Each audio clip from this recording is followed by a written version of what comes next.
Breaking bad series കണ്ടിട്ട് ബോറടിച്ചവരാണോ നിങ്ങൾ? Game of ത്രോൺസിലെ 7-8 season ഒന്നും കാണാൻ ക്ഷമയില്ലാത്തവരാണോ നിങ്ങൾ?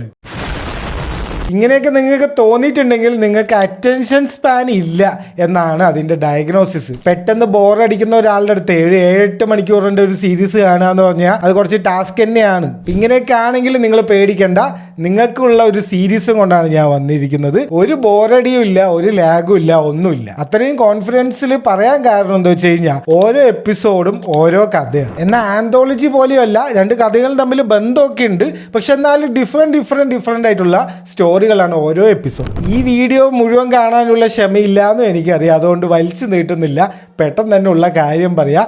ചാർലി എന്ന് പറഞ്ഞിട്ടുള്ള ഒരു പെൺകുട്ടി ഒരു പ്രത്യേക സാഹചര്യത്തിൽ നാട് വിട്ട് ഇറങ്ങുകയാണ്. അപ്പോൾ ഈ പുള്ളിക്കാരി ഓരോ സ്ഥലത്ത് പോകുമ്പോഴും ഓരോ കുറ്റാന്വേഷണമൊക്കെ ഇൻവെസ്റ്റിഗേഷനൊക്കെ നടത്തി ഓരോ കേസുകളായിട്ട് ഇങ്ങനെ തെളിയിച്ച് പോവുകയാണ്. അതുകൊണ്ട് തന്നെ ഓരോ എപ്പിസോഡിലും പുതിയ സ്റ്റോറിയാണ്, ഇൻട്രസ്റ്റിംഗ് ആണ്. ജിയോ ഹോട്ട്സ്റ്റാറിലുണ്ട്, സെക്കൻഡ് സീസൺ പുതിയതായിട്ട് ഇറങ്ങിയിട്ടുണ്ട്.